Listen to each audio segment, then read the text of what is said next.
All right. Welcome, ladies and gentlemen, to the City of Wildwood's Planning and Zoning Commission meeting of December 2nd, 2019. Tonight's agenda, we have one public hearing item, one letter of recommendation, one information report, and 3 correspondence items. Mr. Newberry, we have a roll call of members. Commissioner Helfrey? Here. Commissioner Levitt? Here. Commissioner Cohn? Here. Commissioner Gragnani? Here. Commissioner Beatty? Here. Commissioner Deppler? Here. Commissioner Simpson? Here. Chair Lee? Present. Councilmember Werther? Present. Mayor Boland? Here. Thank you. Thank you. Next on the agenda is the approval of the minutes. I have a motion to approve the minutes. Commissioner Helfrey, second. Commissioner Simpson. All those in favor say aye. Aye. Opposed? Abstentions? Okay, we have 2, 3.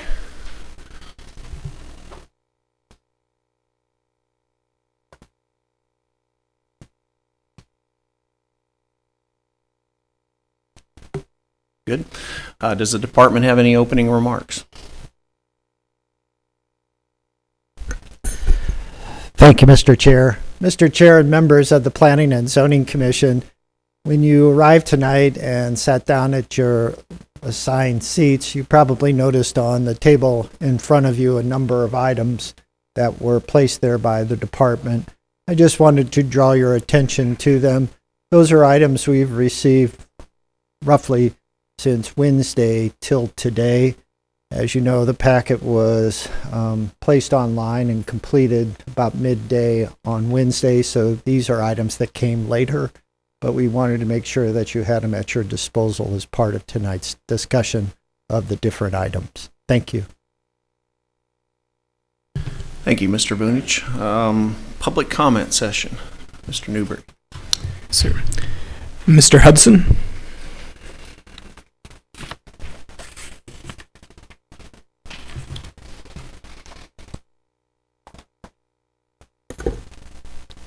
David Hudson, 18068 Babbler Woods Road, 63005. I have some comments regarding PZ 1517, tonight's recommendation. I'm confident that a site development plan can provide safe water for the waterfall. I agree that the undisturbed impaired lake may not present a current emergency.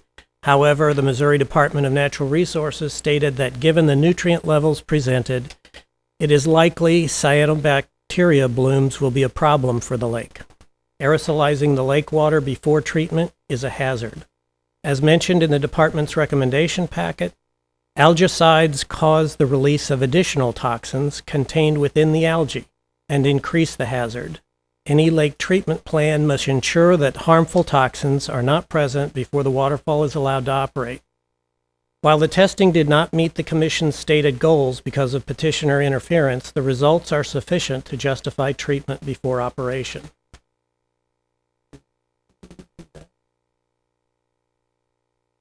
I have a satellite view of the lake that is not current, but it's the most recent that was available. And it doesn't show any. Anyhow, could you see it? It shows down at the bottom, at the entrance of the lake, it's bright green, where algae sends in. It flows around the eastern edge. And from tonight's recommendation packet, the testing was performed at the dam, which is up at the opposite end of the far end, near the shore. Far away as you can get from that particular algal bloom. And I thank the Commission for protecting Wildwood residents.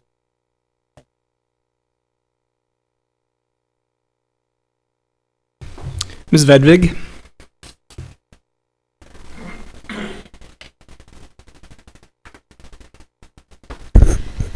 Jean Vedvig, 16709 Clayton Road, Wildwood, Missouri, 63011, Ward 4.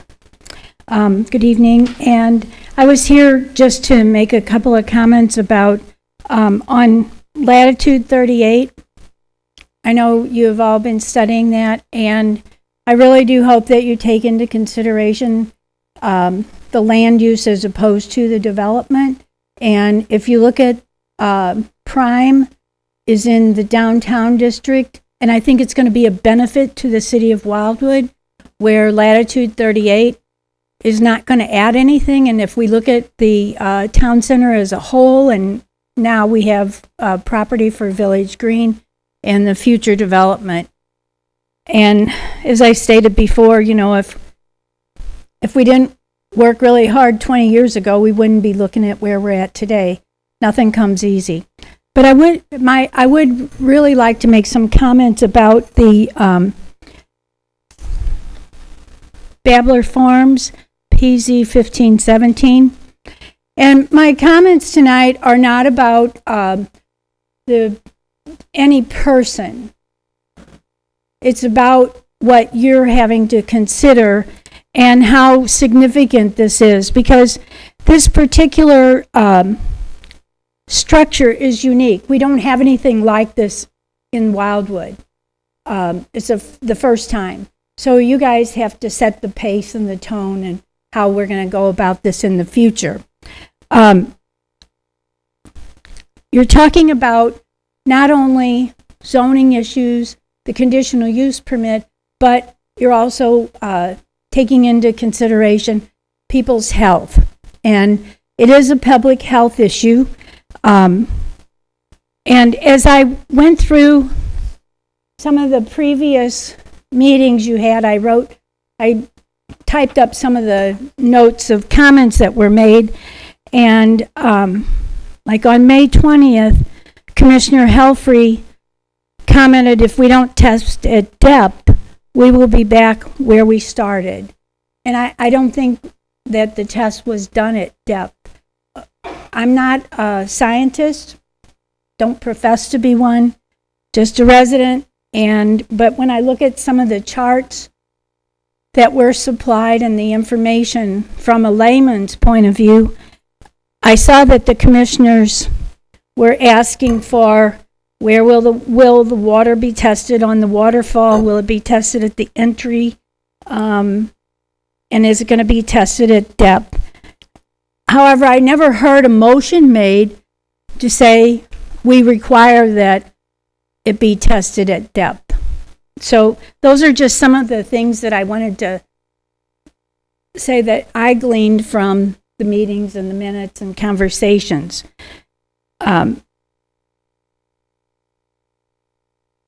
It's really evident to the public that the commission is really taking this serious and you want to do the right thing. And sometimes the right thing takes just a little bit longer. The goal, let me back up and say, in the past, the city tried to do things and maybe we went a little too fast on Strecker Road years ago. And look where we're sitting now. So I think it's really important to make decisions with accurate scientific data. I don't know if you have the complete scientific data that you asked for. I couldn't get that from the meetings and the notes and the minutes and the discussions. One of the things, cost was mentioned. And as commissioners, you may require that funds be spent in order to make the correct decision. And you should not ever be intimidated by spending money to make the right decision, because it's going to be a decision that will be here for a very long time. You should be fearless with your responsibility. And again, it's evident to the public that you are working to try and make the right decision and to get the right information. Right now you are considering this petition for a particular individual. But remember, property owners change. the people may have the full intention of being there forever and ever, but that doesn't mean that things don't change. So whatever we do, or whatever is done today, will be there for a long time. So I actually see the goal as to get the petitioner up and running so he can use his property in the appropriate way. But the appropriate process must be followed with no negative impact to the surrounding area and the people who live there. And you can only make that decision if you have the appropriate data and scientific information. And that's where we have fallen short in other areas, but we tried to catch up, and I don't think we ever really did on Strecker Road. But the point is, you have the opportunity. You're up front. You're on the front end of this decision. So I would not be afraid to ask for more information. And if you have to spend a few more dollars, it's appropriate for you to do that. Thank you. Thank you for your comments. Mr. Newberry. Mr. Leonard?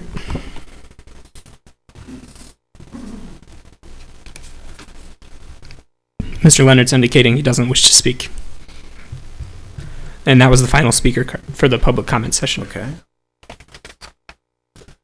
So moving on, we have a public hearing tonight. I'll read the city script here. In the city of Wildwood, public hearings are truly intended to accept comments and questions concerning this item. Since this is a public hearing, it is only intended to provide information on this request. No action is planned on this item tonight, and consideration of it is to be taken no earlier than January 21st of 2020. The city's Department of Planning will address the comments, questions, and concerns that are raised tonight and include them in part of their formal recommendation to the Planning and Zoning Commission.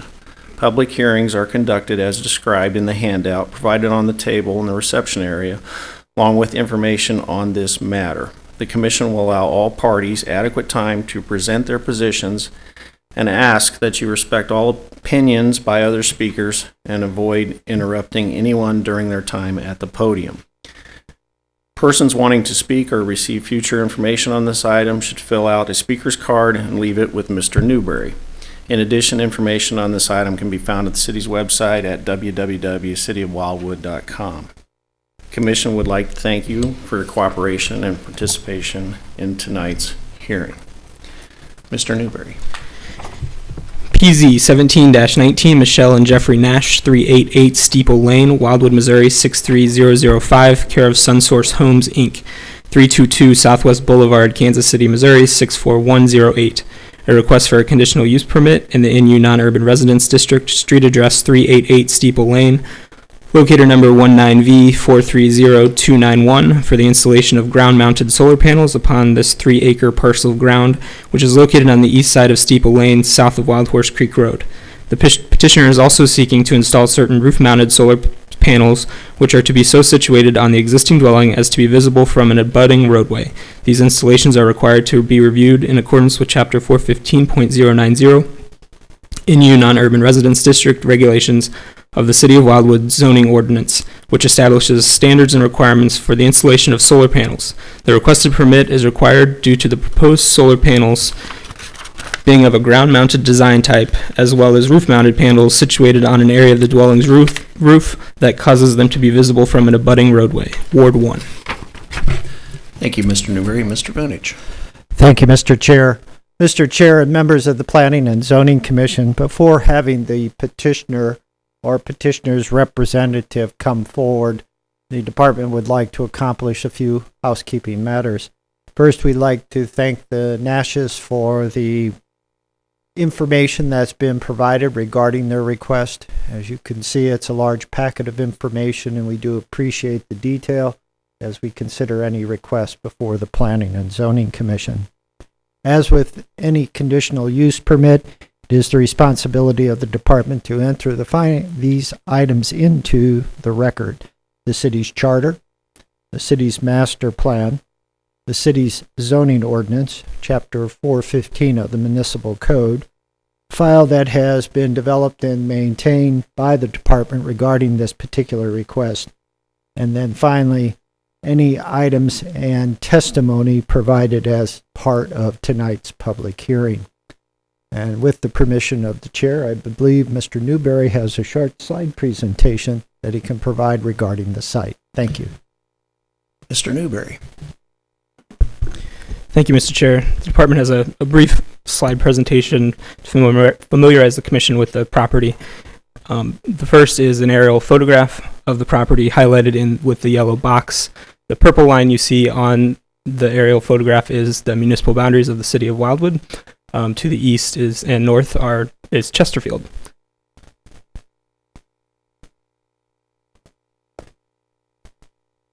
Thank you.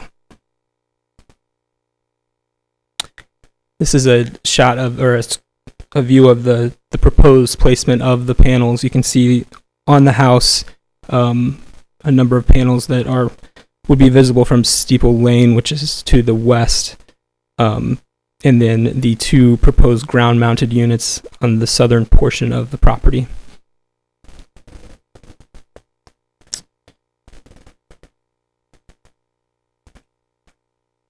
That's it.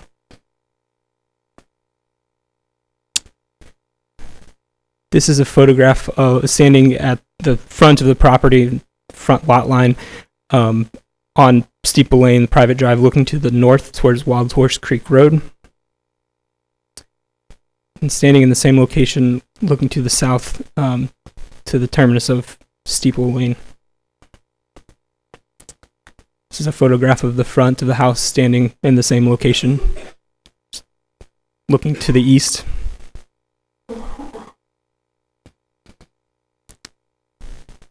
This is a photograph near the area of the proposed placement of the ground-mounted units. And then another photograph from the southwest corner of the property, looking towards the house. You can see the house here. I believe the two ground-mounted units are proposed to be located essentially behind these two evergreens you see. And then this is another shot, another photograph looking towards the north, get a little bit more of the private drive.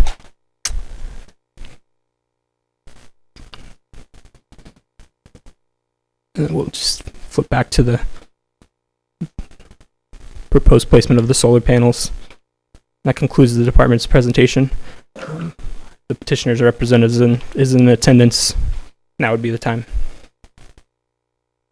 Thank you, Mr. Newberry. Does the petitioner want to make a comment?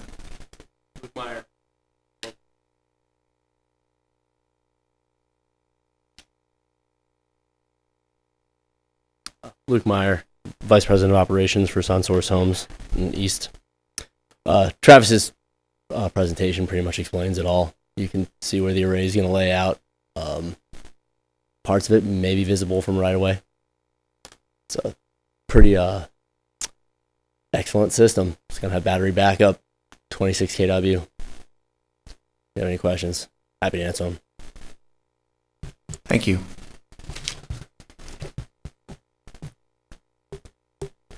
Oh, sure. Mayor Bolin. So if you lived, I understand your position is that you install these, is that right? Okay. But let's change the equation just a little. So let's assume you lived in the neighborhood. What would your position be? To see someone taking advantage of owning their own energy and reducing their carbon footprint, be pretty positive. Okay.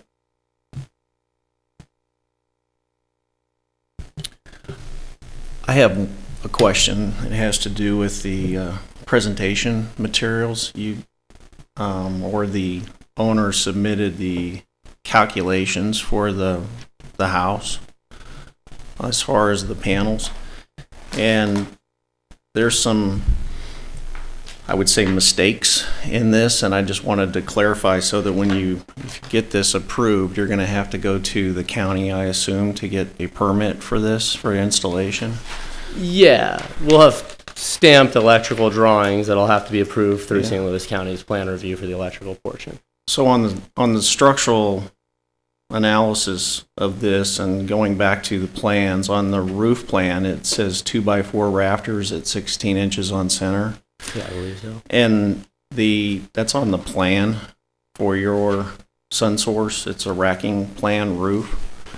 And then you go to the analysis on the calculations, and it says there are 2x6, 2x8s, and 2x10s. And I would almost bet that this is roof trusses. So I wanted to make sure that you're aware of that, because it's going to slow you down with your permitting process. So there's several different types of roof construction. I actually went in and measured all the trusses and some of the 2x6 rafters, and there's different types of construction in different parts of the house. Okay. I don't know if that So- helps at all. Well, and it also, the wood identified, I'm getting into specifics, but it's Douglas fir larch is what's on the calculations, and that's West Coast, like Washington, California, maybe Vegas, but we have southern yellow pine here, so you might want to just, Yeah, it was predominantly Confirm. southern yellow pine. I'll have to go back and check my yeah, structural engineer. you need to check this, because it doesn't really work, is what I'm getting at. So if you get the approval for zoning, you might want to check the roof. Okay. Mayor Boland? One other question is, we've had difficulty determining, on the basis of research, the effect of solar panels, particularly those that are visible to the extent of these, in relation to not only the property on which they're being installed, but also their neighbor's property. And in fact, the data that we've been able to determine, or to find thus far, is inconclusive relative to that. Do you have any data one way or the other? Are you aware of anything one way or the other? I don't really have any input into it. Okay, thank you. Commissioner Levitt? Might be a question for Mr. Newberry. But the view that you showed of where the ground-mounted panels would go, was that taken from the road? Yes, sir. All the photographs that I showed in that presentation were taken from the private drive Thank you. or very near it. Thank you.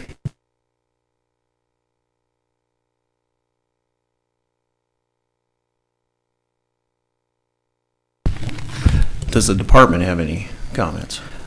No, sir, not at this time, but if there are no more Planning and Zoning Commission questions, I would ask that the chair seek any public input regarding the matter. Mayor Boland? Joe, one question I do have for you. There was a meeting comment form submission from someone who lives on Pine Canyon Court, and unfortunately, this form doesn't show the relationship in terms of distance of the person submitting this, their property, vis-a-vis the issue here this evening, the property at issue. Are you aware of the distance between Pine Canyon Court and the street, Steeple Lane? I believe there's an intervening subdivision called Wilderness Trails between the subject site, or this large lot single-family subdivision, and Pine Creek. What we will do is provide you the relationship of the comments we received to the subject site perfect. as part of an aerial photograph. And the reason I ask is just because the closer they are, it seems the more relevant those comments might be. I would concur, sir. Thank you. Commissioner Grignani? Yes, Mr. Vunich, I did not see in the packet anywhere any statement from the homeowners association for Steeple Lane. I would assume that they have one there. Do we know if they've been contacted or? I would defer to the petitioner or petitioner's representative. My guess would be, at the very least, there's a roadway maintenance association. I don't know if there's a homeowners association, but that's something we'll research for the commission as well. Okay, the other question that I had was in regards to these ground-mounted units, and making them so that they look reasonably close to the street. I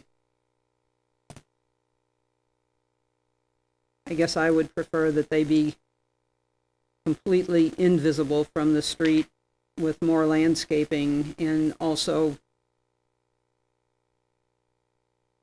I would like to know what the immediate neighbor to the south is, what their opinion is of this.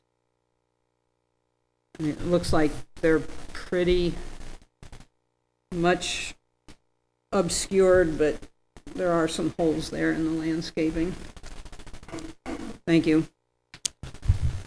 Mr. Chair, with your permission, in one instance where we were dealing with a set of solar panels that were visible from a abutting street, we did send letters to the surrounding property owners per the commission's direction to ask them their opinions. We can do that in this particular instance if you'd like. And we do consider the ground-mounted solar panel structures, so the minimum setback from the edge of the easement where the private roadway is located is 30 feet. I don't know. Since it's a public hearing, we generally... Yes, ma'am.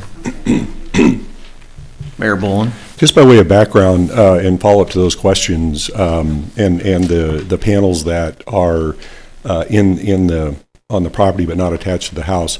A few years ago, when these started to occur more prevalently, the city wrestled with this extensively and developed an ordinance that requires such things as subdivision trustee approval and so forth. And if that doesn't happen, or if other things don't happen, that's where we end up here tonight when someone wants to go something different, do something different than what that ordinance provides. And that ordinance was arrived at with much deliberation, balancing the interest of the carbon footprint and so forth. And my further recollection is that the reason that ordinance was initiated largely was because someone placed solar panels on land that were not attached to the house without permission, and a lot of people were very upset by it. So my point is that ordinance balances, I believe, all the interest involved. And the reason we have CUP requests, and Joe, correct me if I'm wrong, is because someone wants to do something more liberal than what that ordinance provides. Is that correct?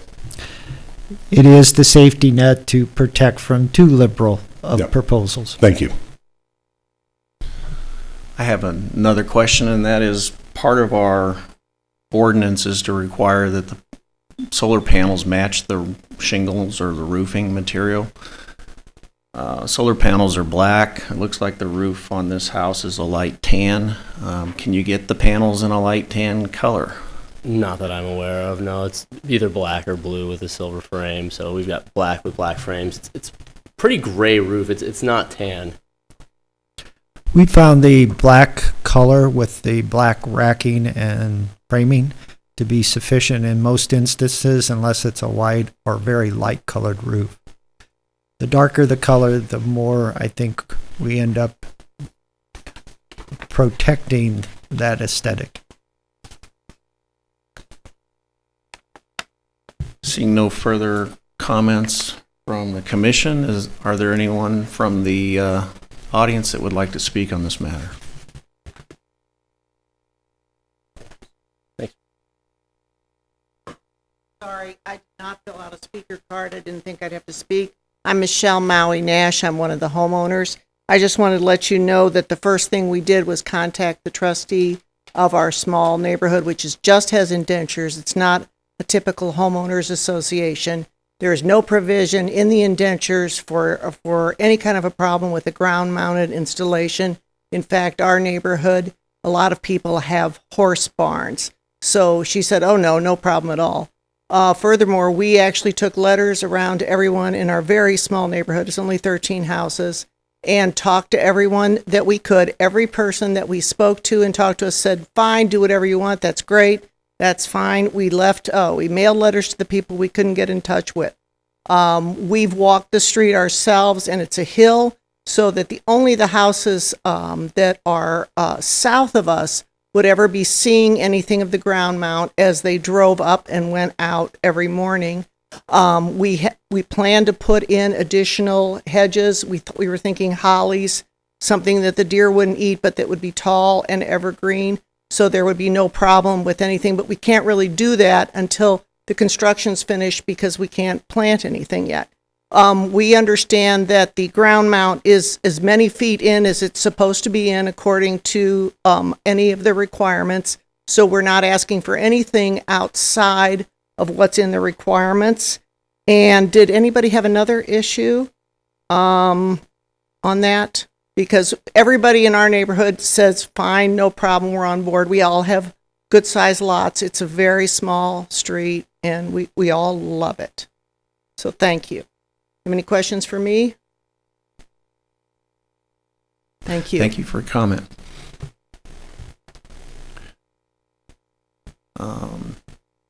I'll go one more time if anybody wants to speak on the matter. Otherwise, I'll make a recommendation, close the public hearing. Thank you, sir.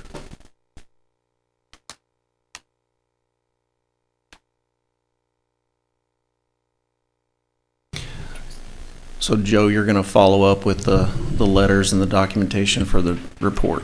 Yes, ma'am. The fact that Mrs. Nash has gone out and talked with the neighbors, hopefully we'll get a good response on the letter we send. And then we'll just check a couple of the things that have been identified that now are on the department's list. And with that, Mr. Chair, I would respectfully request a motion and a second and a voice vote to close the public hearing. Commissioner Deppler, and a second. Commissioner Helfrey. All those in favor say aye. Aye. Opposed? Abstentions? Public hearing is closed. Thank you.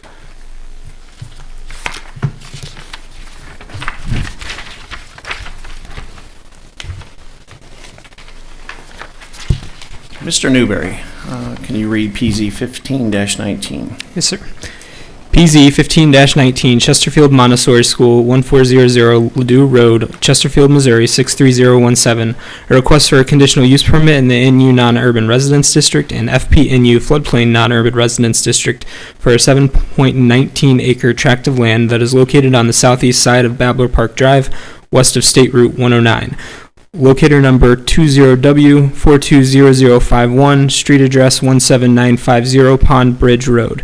Proposed use, outdoor education center to be utilized by a private not-for-profit elementary school with supporting storage structure, which is inclusive of a covered patio area, associated parking lot, and a vault-type restroom facility. Ward 3. Thank you, Mr. Newberry. Mr. Vunich. Thank you, Mr. Chair. Mr. Chair and members of the Planning and Zoning Commission, the Department of Planning has prepared for your consideration tonight a draft letter of recommendation that now reflects the action of the Commission members from its meeting on November 18th.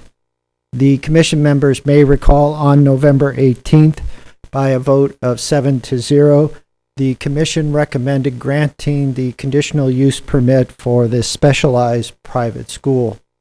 As part of that discussion, a number of items were identified by the Commission members during that particular meeting. Key amongst those items was the security issue associated with a gate at the new proposed access point into the site and the retention of the fence along the property's frontage, all for security purposes. In attachment B, page 12, the department has included a new condition reflective of the Commission's direction, and that new condition is identified as T, as in Tom. It speaks to the existing fence as well as a security gate with lock, and for all intents and purposes gives the Planning and Zoning Commission final authority over its location and character.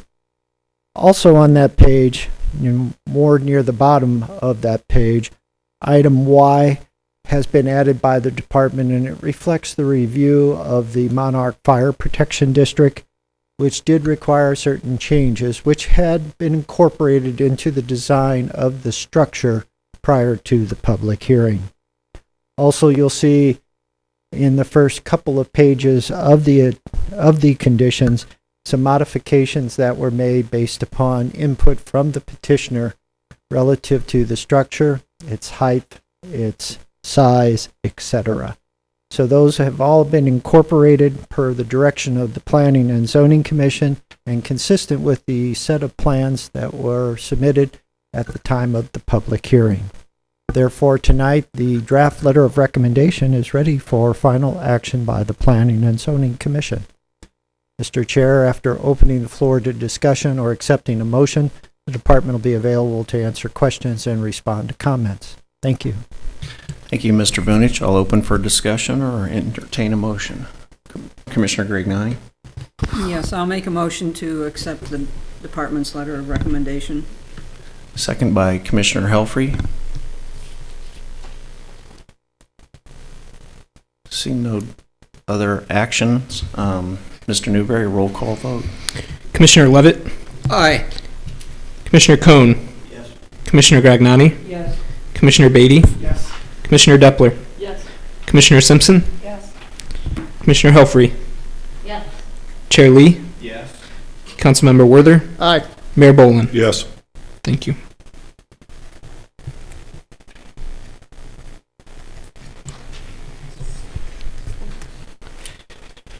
Okay, moving on, we have an information report, PZ 5, 5A, and 5B, 18 latitude north 38. Mr. Newberry, will you read petition? PZ 5, 5A, and 5B-18, latitude North 38, TB Realty and Development, Inc., care of Tony Bosworth, 2642 State Route 109, Wildwood, Missouri, 63040. A request for modifications to the Town Center regulating plans designations of two properties that total 2.84 acres of area, which are located at the southeast corner of Etherton Road and Crestview Drive, from their current categories as Downtown District to the Neighborhood Edge District. Accompanying the aforementioned regulating plan modifications is a request for a change in zoning from the NU Non-Urban Residence District to the R4 7,500 square foot Residence District, Town Center Neighborhood Edge District, with a planned residential development overlay district for the same tract of land, again being located at the southeast corner of Etherton Road and Crestview Drive. Locator numbers 23V210140 and 23V210151. Street addresses 2442 and 2448 Etherton Road. Proposed use, a total of 12 detached single-family dwellings with common ground and required public space areas. Ward 8. Thank you, Mr. Newberry. Mr. Vunich. Thank you again, Mr. Chair. Mr. Chair and members of the Planning and Zoning Commission, the department has provided to you for consideration at tonight's meeting its information report regarding the series of requests associated with this approximately 3-acre site that is located on Etherton Road at its intersection with Crestview Drive. I think it is important to note that this particular matter was discussed by the Planning and Zoning Commission last in September of 2018. That approximately 15-month period since that time has been spent with the Town Center Update Team and its review of the proposal, specifically more so than anything, the regulating plan. As was noted at one of the Planning and Zoning Commission's recent meetings, the Town Center Update Team was asked by the Planning and Zoning Commission to consider this proposal and provide a recommendation in its regard. The recommendation was completed by the Town Center Update Team and presented to the Planning and Zoning Commission. The group of volunteers did recommend that the designation of these two properties forming the site be changed from Downtown District to Neighborhood General. Neighborhood General District does allow the 12 single-family detached dwellings on individual lots, and for all intents and purposes, the design that's reflected on the preliminary development plan that's being displayed on your monitors. The department has supported this particular set of requests, the regulating plan change, the rezoning, and the application of the overlay district due to decisions that were made by the city in past years. Principal amongst those decisions was the change in the designation of the land area on the west side of Etherton Road, directly across the street from the subject site, from Downtown District to Neighborhood Edge. Since that decision was made and the rezoning completed for Main Street Crossing, new single-family dwellings have been constructed on the west side of Etherton Road, and those dwellings primarily face Etherton Road. As is noted in the information report, A key element of new urbanism is not changing or breaking the land use pattern at the street, but rather at those second-tier properties or at an alley. The change in the regulating plan is significant, and I can assure you the Town Center Update Team, two of the members are part of the Planning and Zoning Commission, and they could speak to this, did take due diligence in making its recommendation. However, as you can see from the cover sheet associated with the information report, the Planning and Zoning Commission's review of this particular set of proposals has not been favorable. In fact, they have recommended at its first consideration on July 16th of 2018 denial, and in August 20th a motion was approved to reconsider the regulating plan change. Thereafter it was presented again on September 4th with the decision to refer it to the Town Center Update Team. Certainly the downtown district offers great opportunity for the city relative to commercial utilization of property. However, as is also noted in the information report, the department does draw the Commission's attention to the fact that of the 4 lots on the south side of Crestview Drive, 2 are now owned by the city of Wildwood and intended for public space or park purposes. These 2 lots then form the western end, so to speak, of the south side of Crestview Drive. The one intervening lot between this subject site and the city's public holdings is still designated downtown district and was retained as such by the Town Center Update Team. Therefore, those that desire to have a commercial pattern around the village green can still be achieved on 3 sides: the west, the north, and the east, obviously, with our public space and city hall. However, it is important to note that to the south, the pattern is very different. It's neighborhood edge primarily, and was intended so to protect near acres from intrusions associated with new urbanism and the new town center plan proposed in 1996. The land use pattern isn't as clear as one might hope, but certainly overarching all of the considerations is the fact that the city did change the designation of land use on the west side of Etherton Road to accommodate Main Street crossing, and the department believes that with new single-family detached dwellings there, across the street should be in kind. Therefore, tonight the department is presenting to you a favorable recommendation regarding the 3 requests and has prepared conditions associated with the same. Mr. Chair, after either opening the floor for discussion or receiving a motion, the department will be glad to answer any questions and respond to comments. Thank you. Thank you, Mr. Vunich. I'll open the floor, or I'll entertain a motion. Mayor Bolin. Joe, the vote of the Town Center Update Team positively relative to this development, do you have the breakdown of that vote?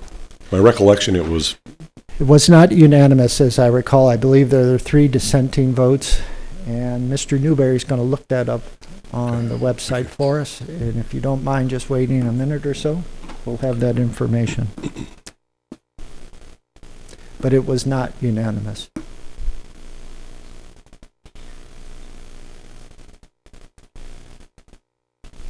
your time, Mr. Newberry. Thank you for doing it.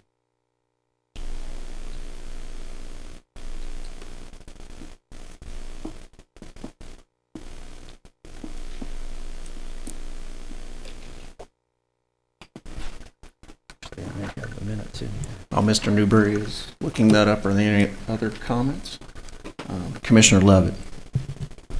Joe, I don't know if you have the ability to put this picture up on the screen, Let's see if we have it here. but if you can, could you identify on this map specifically which lots make up this property? Certainly. Okay, mine doesn't have that box.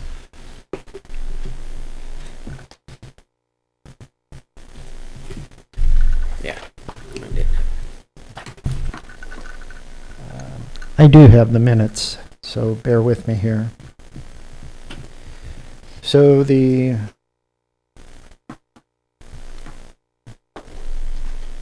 motion was as follows.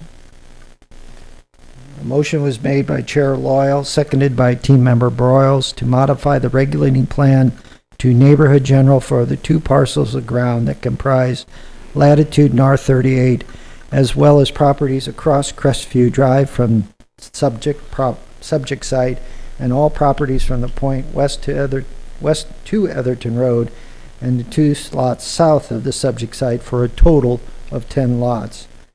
The vote was as follows.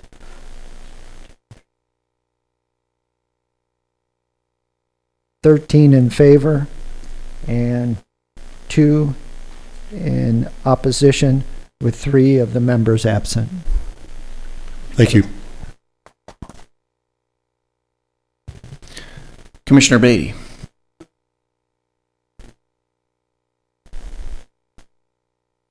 Commissioner Cohn. Okay. Commissioner Grignani. Mr. Vunich, in the conditions, you have listed that the way I understand it, the units that have the front entry garages, that the garage doors have to be, can't remember if it's a minimum or a maximum of 20 feet, and that at least 60% of the frontage has to be the home itself and not count the garage. As depicted on this plan, does that meet that standard? I believe it does not. There may need to be modification in association with the design, but I think it was important to accommodate the development, 8 of the 12 lots having rear entry access, and the 4 on the easternmost end having the front access off the street. So therefore, there would be a need to revise the site characteristics, I believe, to meet that requirement of 60% of the frontage being the home, thereby 40% being the garage not being greater in width than 20 feet, the standard, and that it be recessed a certain distance behind that build-to line. Okay. And I'm assuming that,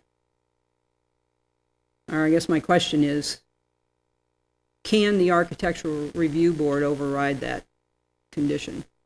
Not if it's part of an ordinance duly authorized and acted upon by City Council. Now, stating that, the Architectural Review Board, if given the authority by City Council, can make alterations to the design. But that isn't anticipated here in this particular set of conditions. Okay, thank you. Councilman Werther. Sorry, I had actually ended up with 2 questions, answered one, but the other one I do need a response to. Mr. Vunich, this isn't directly related to this property, but the report makes mention the Town Center Update Group recommended a total of 8 properties be changed in terms of the regulating plan use.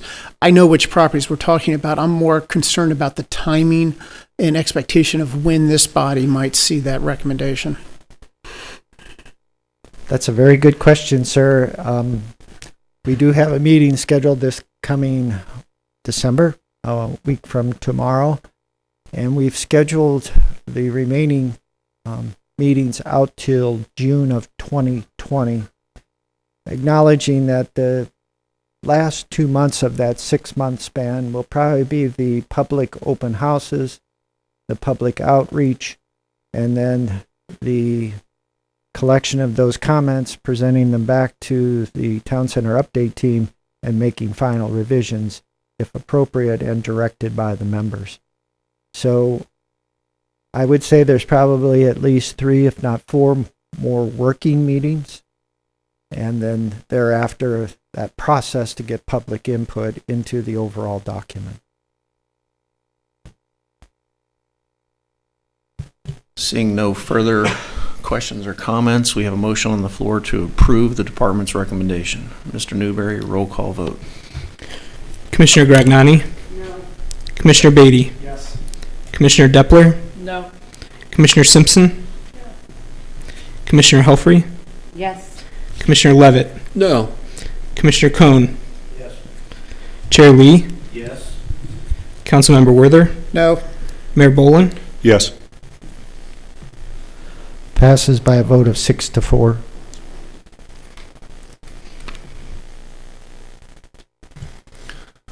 Okay, moving on.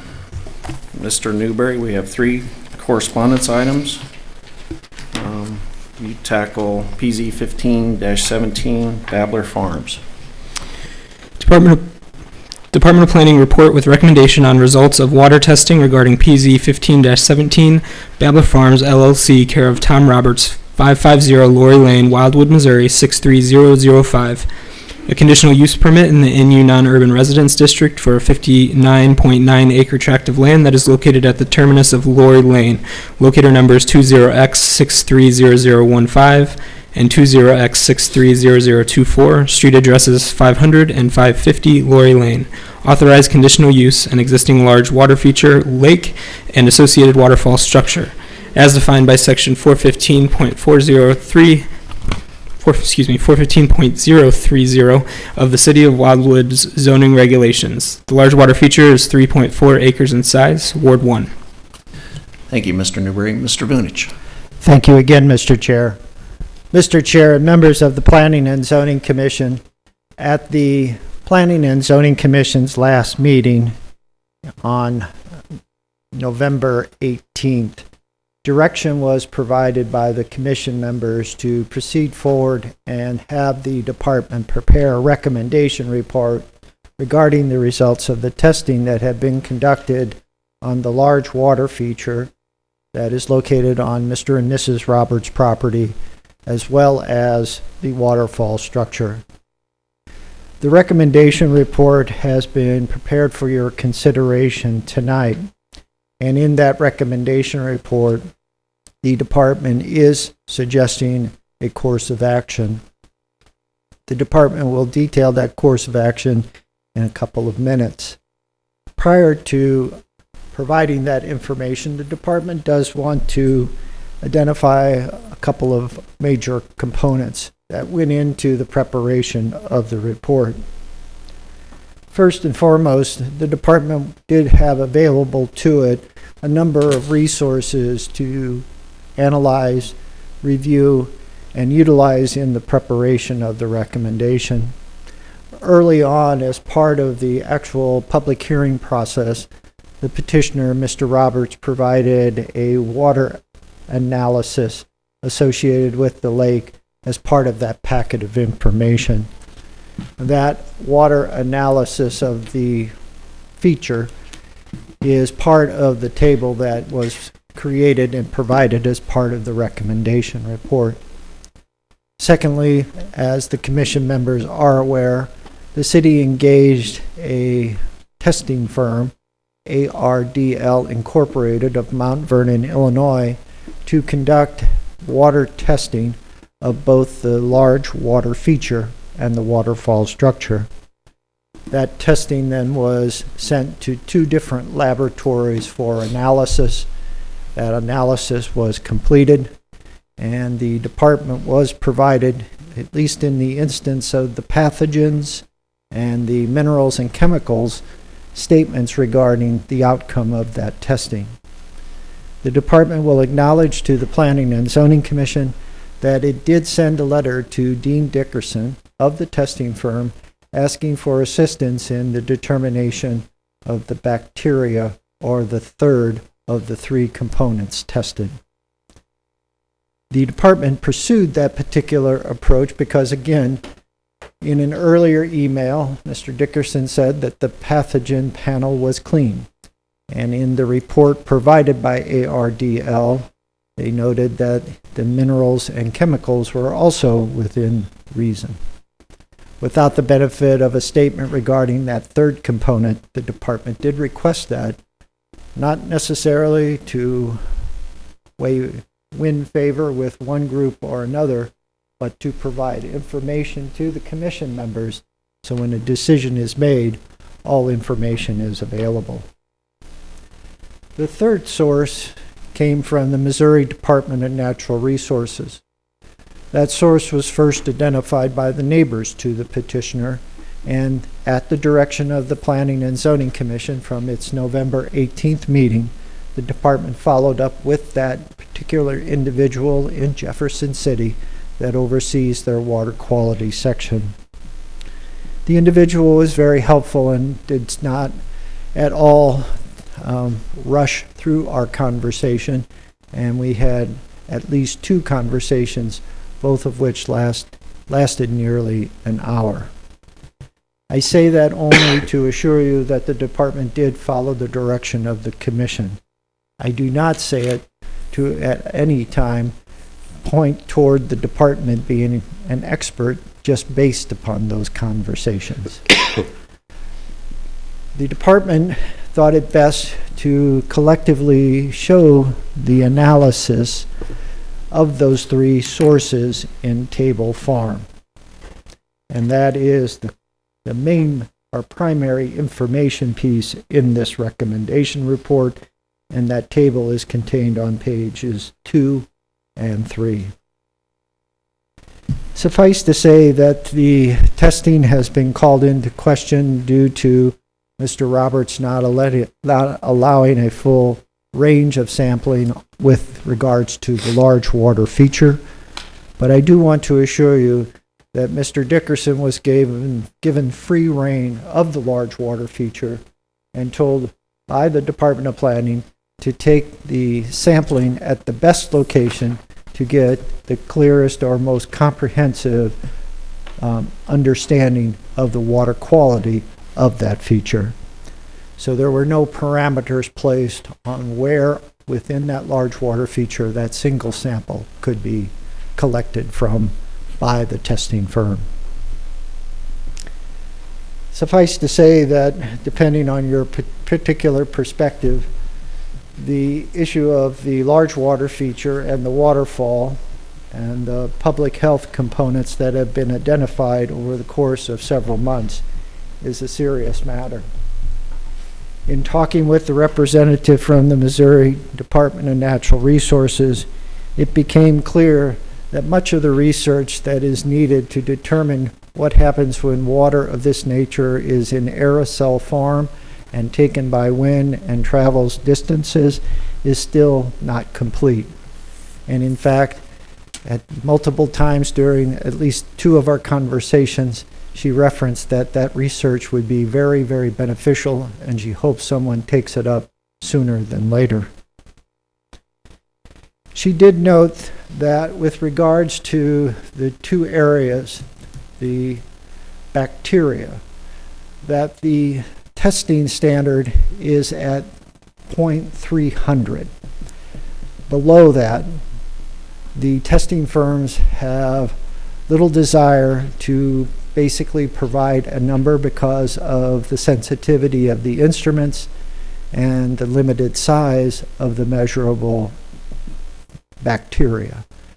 So view the 0.300 as the threshold.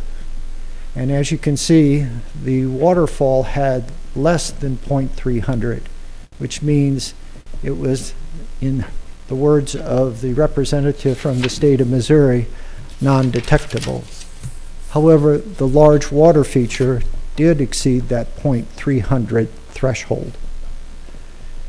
Given that fact, the department asked the representative from the state of Missouri, do you believe that the water needs to be treated? Her opinion was not as definitive as probably one might like, particularly me in the midst of the conversation. But she did note that algae blooms appear to be common in this particular water feature, referencing historical aerial photography, and that by treating the water, algae blooms can be controlled.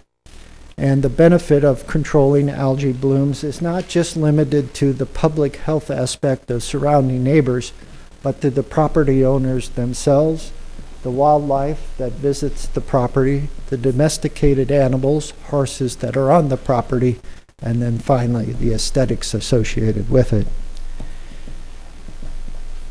In reviewing the information provided by the state of Missouri, it is obvious that there are standard treatments for this particular type of situation, algae blooms, during certain months of the year. And those treatments can include a chelated copper algicide or hydrogen peroxide or others. In the department's opinion, although there is no clear threat based upon what information has been provided and conversations held with experts, the department does believe that the large water feature should be treated and should be treated to control the extent of algae associated with it. The department believes it's reasonable just alone on the public health concerns, but also notes that since there is a review period associated with this conditional use permit, if it is not successful, if complaints are still submitted, if the treatment causes other unanticipated impacts, the Planning and Zoning Commission will have an opportunity to review it in approximately 1 year from the approval of the site development plan.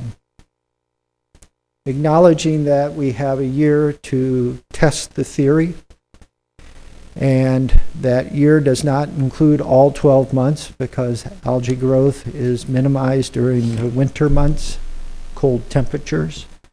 So we believe asking the property owner to treat the large water feature for an abbreviated time frame during the first year is a reasonable request and can be introduced, identified, memorialized as part of the site development plan review process that is managed by this commission. Therefore, tonight, the department is recommending to proceed forward with the site development plan review process, inclusive now of a single new component, which is the treatment of the large water feature with some type of chemical additive or other natural solution that would achieve the same outcome. Mr. Chair, the department will be available for comments or questions after the floor is opened for discussion or a motion is made. Thank you. Thank you, Mr. Vunich. I'll open the floor for discussion or motion. Commissioner Levitt. Hi, two questions. You just referenced a potential natural solution. What options are there along that? Well, in information provided by the Environmental Protection Agency, they often speak of what's called barley bags. Let me find it here real quick and I can kind of reference it. Barley straw. It says barley straw, when exposed to sunlight in the presence of oxygen, produces a chemical that inhibits algae growth. So it's a natural approach versus, let's say, a copper sulfate or hydrogen peroxide. What I found also in the research is copper sulfate does have a characteristic that is problematic. The copper eventually leaches out and then collects in the sediments at the bottom of the lake, and do create a potential issue. Whereas the hydrogen peroxide breaks down quickly, and the outcome of that is oxygen and water. My second question is, during public comment, Mrs. Vedvig referenced depth of testing. Could you talk to that? The testing of the large water feature was superficial, meaning that without having Mr. Dickerson directed to any location other than where would we get the most effective test if we just had one location, and that was at the dam structure by its emergency overflow structure, and for all intents and purposes probably at no more than 4 to 6 inches below the water surface. And what would testing at other depths have accomplished? Well, we've always been told by the testing firm that they typically take a minimum of 3, and they were hoping to take one at surface somewhere midway near the average depth of lake and then near the bottom. And I don't know what that stratigraphy or that column, that water column looks like. Again, we were limited to just one, and we took what we believe would have been the best location. And final follow-up then, what was the reason we were limited to just the one? Mr. Roberts made a request. Mr. Roberts owns the property, and to the benefit of the testing, we thought it appropriate to adhere to his wishes because, again, he is the property owner. Thank you. Mayor Boland? Sorry. Joe, you and I spoke earlier today relative to the cost that would be associated with this particular additive. And I think that we concluded, given the months of the year of likely operation, would be looking, Mr. Roberts would be looking at approximately $150, give or take, annually for this. Is that a fair characterization of what we concluded? The containers I saw on the internet that have been identified as appropriate, these were primarily hydrogen peroxide types. They were around $25 a container. The lake is approximately 3.5 acres in size, but even in the historical aerial photography, the entirety of the lake's never been covered by algae blooms. It's usually been focused, as Mr. Hudson noted, down on the southernmost end, the entry point, and then around a certain portion of the perimeter. So I'd like to think that using an appropriate solution, whatever that might be, chemical or natural, that the cost is going to be minimal over a period of the first year because we're only testing during the hottest months of the year, or treating during the hottest months of the year. So in the spirit of trying to bring this to conclusion, but at the same time balancing the interests of all parties involved, the Hudsons and Mr. Roberts, would you be agreeable if the commission were to approve of this recommendation to capping the expense for the additive at no more than $200 a year? As long as it would not include the labor. Again, I don't know if Mr. Roberts would do it or if he would engage a handy person or someone that does already landscaping for him. I would think that if we could maybe place it at less than $1,000, we probably could cover it. I would hope. Well, I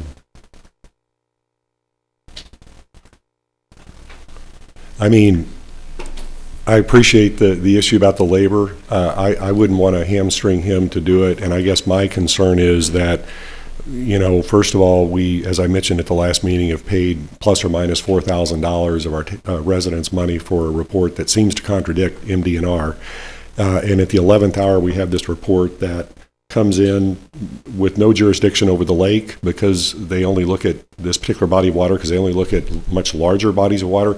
And frankly, with all due respect to the person at MDNR and those of us that may want, or anyone that may want to rely on the MDNR report, I don't think we can have our cake and eat it too. I mean, on the one hand, if MDNR, you may like the fact that MDNR in a speculative way says that the additive should be done, but on the other hand, MDNR by its own decisions do not take jurisdiction of these smaller bodies of water, presumably for reasons. So we can't say we like one thing and then we disregard the other. So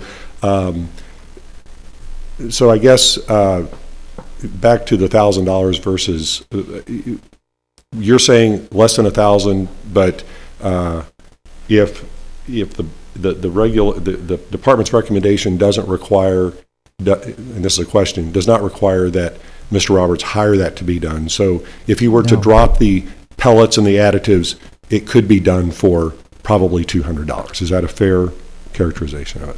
I think just the purchase, that would be at least 10 containers, not including tax, so that I would hope would be sufficient.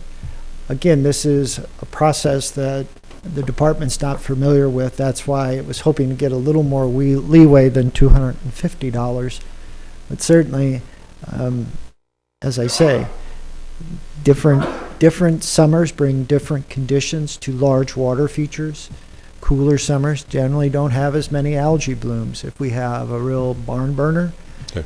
the amount might not be enough. So you'd be comfortable with 1,000? Yes, sir. Okay, thank you.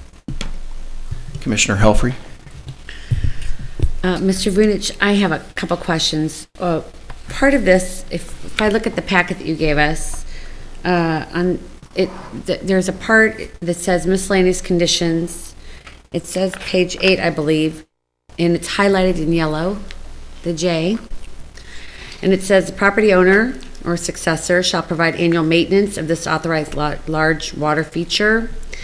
And so I had a couple questions on that. Number one was, it said in accordance with state regulations for the same, but the Missouri state doesn't deal with things under 10 acres, so there is no regulations for the same. Correct.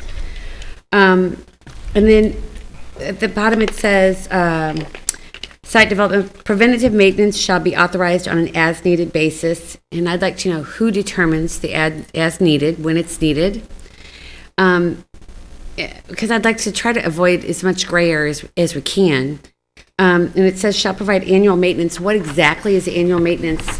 When we're looking at this and we're talking about asking Mr. Roberts to treat the water feature within the year so that we have some data to go forward with the CUP, and how do we tell him when he has to treat it, or how do we know once it's been treated? Do we test it within that year and see what, I mean, it just seems kind of vague. I'm hoping that we can kind of nail it down a little bit more so that in a year when this comes back in front of us, it's pretty straightforward. Well, to answer your first question regarding state regulations, a large water feature is just not the water body itself. It's the dam that's constructed to restrict the flow of water in the drainage area. And although this isn't 35 feet, the dam height, which is the state actually then takes an active inspection role. They do have requirements for the dam's construction so as to avoid a catastrophic failure and flood properties downstream. In terms of an as-need basis, that would be up to the property owner, not the city of Wildwood. All the literature seems to indicate that the best treatment time, if you see algae begin to form, is when it just starts. Yeah. So to speak, get it early, and then don't allow it to basically become a bigger problem than it already is. In terms of the review process, in many instances, as you know, like with telecommunications tower, we have an annual review, and at that time an inspection's done, a review of records is completed, and that way we know if they've complied, if they've not, if there's been problems, if there hasn't been. And I believe this to be the same process. The intent isn't to go out and test again. The intent is to understand if there are issues with any of the neighbors and to try to verify those issues if possible, and if not, it's up to the discretion of the Planning and Zoning Commission relative to the extension of the conditional use permit, regardless if treatment is required of the large water body or not. As with any CUP that has a time frame and a renewal process, you hope there's logical reasons if you choose not to renew it. But if there isn't, there's still that opportunity to do something that's not expected, and that would be to revoke.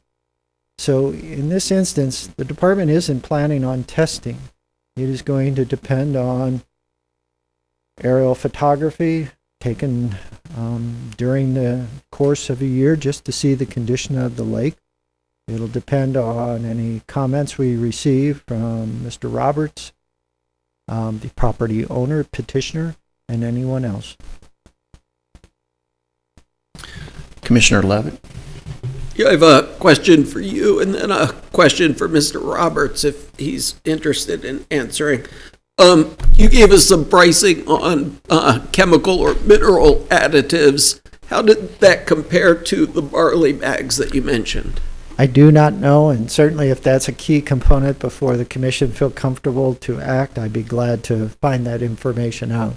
I'm learning on the fly here, so the internet is helping me be a good learner, hopefully. And then I have a question for Mr. Roberts if he's willing. the mayor referenced a potential cap on what the expense could be for maintaining the chemical or pollutant or whatever word we want to use for that. And the number of 200 was referenced. The number of 1,000 was referenced. I think another thought process might be, if this is what it takes to maintain it, as long as it's going to operate, why should there be any cap? And certainly the cost of these chemicals isn't going to most likely increase astronomically. Are you comfortable without there being a number cap related to this? No, I'm not. And the reason I'm not is because I feel that there will be incessant calls and complaints to the city, and we're going to be back here a year from now on the same scenario. The original plan was to do a smell study test. It really doesn't matter what's in the lake right now. It can have arsenic. It could be kryptonite. It could be anything. It depends what blows across the property line. And my contention is nothing blows across. And the board, the commission, originally said they were going to do a smell study. Do your smell study. Why should I be burdened because you don't want to spend your money, but you'll spend my money? That's what it comes down to. So we're going to be here a year from now after getting more complaints constantly, and then how are we going to resolve it? Do the smell study. Thank you. All right. Commissioner Grignani. Mr. Vunich, am I correct in my recollection that the CUP as originally written required treatment of the lake? Yes, ma'am. That's the second highlighted condition in the existing permit. It speaks to water quality treatment at the source of the water feature, which is on the south end again. Okay. My other comment is that I don't see how we can put a cap on the amount or the cost of treatment because we have, or at least I have, no knowledge of, he treats it once, how long that's going to last. And I think it's going to be very dependent upon, as you've commented, the weather during the summer. I mean, if it's an extremely a hot summer, it's probably going to need to be treated more than once, and who knows how many times that will be. So I personally do not see how we can put any cap on it at all, much less $250. Thank you. Mayor Bolin. Two things. I just quickly did a Google search in response to Commissioner Levitt's inquiry about the cost. You can get a 50-pound bag of barley for $21. So it sounds comparable. Very close, in fact. So.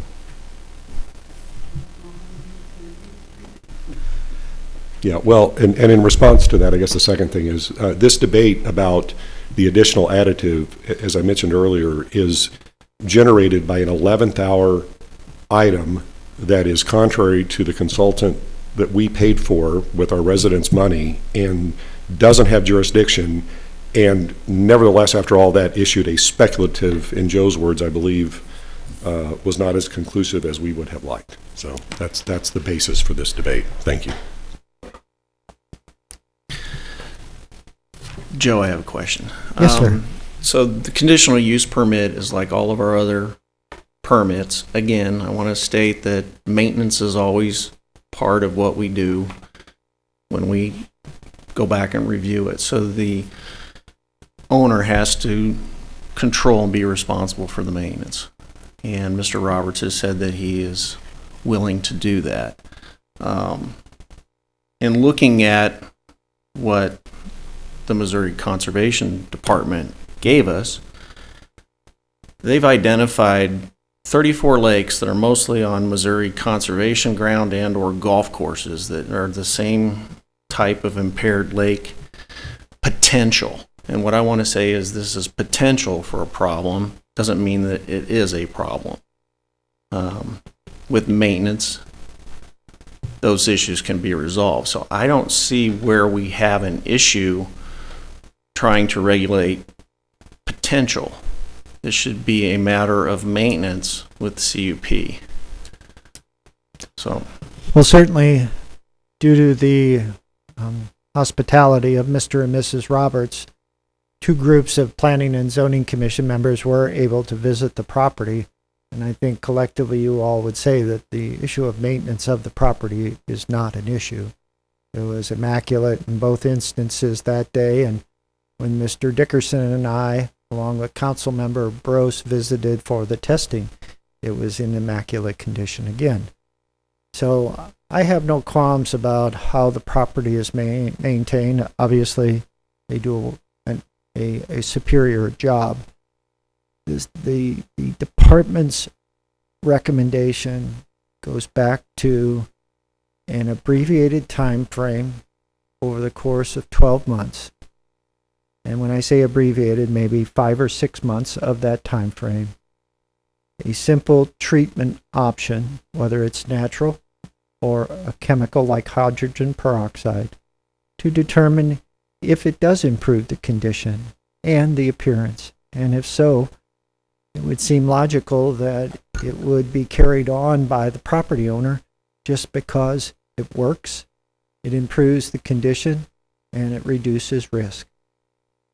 If it doesn't work, or as Mr. Roberts said, we start getting complaints again, those complaints obviously have to be considered.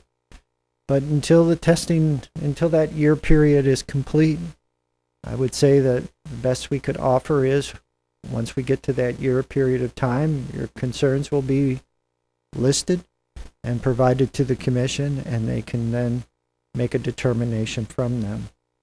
Certainly no one in this room, whether it be the property owner, the neighbors, the Planning and Zoning Commission, or any others, want to go through what we've gone through the last couple of years. We did try air quality testing. It was at $40,000, and even when that was being considered by the Planning and Zoning Commission, the firm decided not to pursue it because there are no standards. There are no adopted standards to make that determination. We moved to the water quality testing, and I think that's the best approach that we can offer and have undertaken. And again, I just believe that reasonable people can disagree, but in this instance, we're not asking for something what I would believe is unreasonable relative to the information that's been presented to the commission. Councilman Worthy. Thank you. Mr. Vinich, the mention of the bales, relatively new and completely foreign to me in terms of my understanding. Am I thinking that the bales would be placed where the stream flows into the lake as a treatment prior to the water getting into the lake proper, or are we thinking that the bales would then be spread across the lake to eat the algicide? I'm sorry, maybe I'm missing something here. No, you're not, because I don't have the answers. Okay. And I certainly can provide them to you. That begs the next question I have. Would the department prefer that the commission give the department more time to research some of these particular items, these late questions that are coming up, to provide a better comprehensive report, perhaps getting to Ms. Helfrey's concerns? I appreciate the opportunity to have additional time, but I think if the commission supports the treatment option as presented, we'll have all of the site development review process to define what's the best solution, what works best for this situation, and so it could be done in conjunction with a requirement already in place. Thank you. Commissioner Helfrey. So we'll just go back to my limited experience with lakes, and I don't think that you can limit someone to what kind of treatment they do for their lake, because conditions change from year to year. And so I don't know that you can say they have to do one over the other. I think it should be left up to the property owner. I am going to make a motion. Are you looking for a motion? Yes, ma'am. I believe the motion would be to support the department's recommendation as presented, or otherwise, if not, to just recommend that the site development plan process begin. I'm going to make a motion that that the department's recommendation be approved, and I just want to make clear that that requires Mr. Roberts or any future property owner to maintain the water and to come back in front of the Department of Planning at the end of a year, right? Well, again, the sequence would be, the next step in the conditional use permit process is the submittal of a site development plan, which is spelled out in the conditional use permit. As part of that, we'll ensure that all of the treatment components, the two that have been identified, are addressed. Once the site development plan is favorably acted upon by the Planning and Zoning Commission, the year clock would start. Okay, and do you also want us to put in there if we want a cap on costs? That would be part of the motion, not the permit itself, and then it could be then as a note on the site development plan. Okay, so then I would like to make that motion, and I would like to put a cap at $1,000. Second.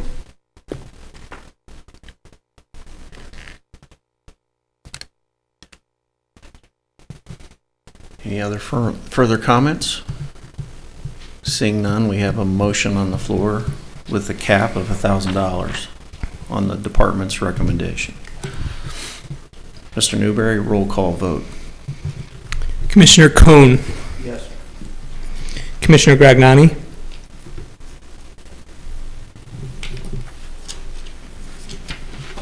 No. Commissioner Beatty. Yes. Commissioner Deppler. Yes. Commissioner Simpson. Yes. Commissioner Helfrey. Yes. Commissioner Levitt. No. Chair Lee. Yes. Councilmember Worther. No. Mayor Boland. Yes. That passes 7-3.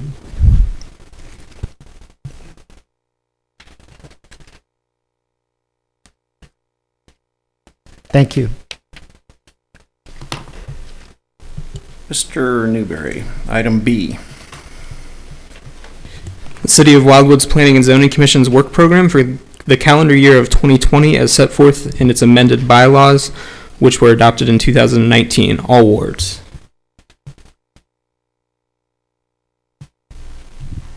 Thank you, Mr. Newberry. Mr. Funich. Thank you, Mr. Chair. Mr. Chair, members of the Planning and Zoning Commission, as you are aware, this body, the members, spent much of 2019 updating its bylaws, a major update in all instances. One of the items that came out of that update process of the bylaws was to establish a general work program for the upcoming year at the end of the current year. And so tonight, the department is presenting to you in draft form a work program for the year 2020. There are a number of activities identified, along with their priority relative to the department, not necessarily the commission, and then finally, just some brief comments regarding each. What the department is hoping to achieve tonight is receive input regarding this work program. Anything that's there that is not supported or needs to be expanded, anything that isn't there that you would like to be included, and certainly changing the priorities if the commission as a body feels that the priorities aren't appropriate as shown on the memorandum tonight. So it's more of a discussion, and once we reach a conclusion, then the department would present it either at the next meeting in December or at the first, rest it up a little bit, have it back to you in 2 weeks. The only reason I'm hesitant, Hold on before. I'd be able to do some compare and contrast versus what we accomplished versus 20, because I know there were some several work session items. I'm sure you probably did as your The list, Mr. Newberry, all the research. I'm going to give him that. Got a lot accomplished in 2019. Thank you, Mr. Chairman. Unless there would be from the commission, one topic that might be opportune. Without objection, the department will add to the list as activity for the 2020 work program and give it a high priority.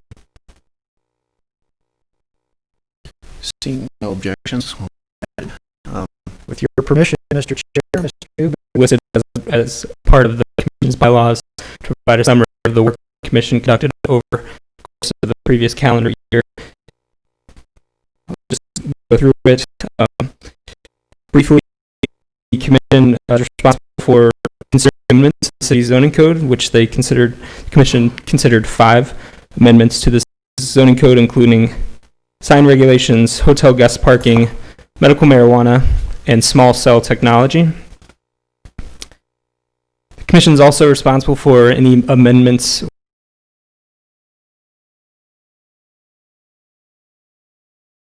in the year of 2019. The Commission considered 5 amendments to existing site-specific governing ordinances.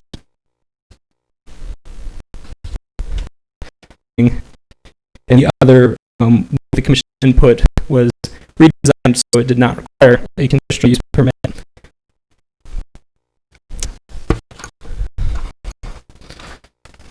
The Commission also granted 2 special permits for outdoor game courts, as well as a review to amend a conditional use permit for Mr. Gilbert's property, the Sudbury School request. The Commission reviewed a number of site plans over the course of the year, many of which were initiated by the Department of Planning related to public property and improvements upon public property. And then also the Commission conducted a number of workshops, which were conducted on the 5th Mondays of the month, if that existed, to look at special information and to provide to the Commission view of the City Natural Resource Protection Standard, tree preservation and restoration requirements, historic preservation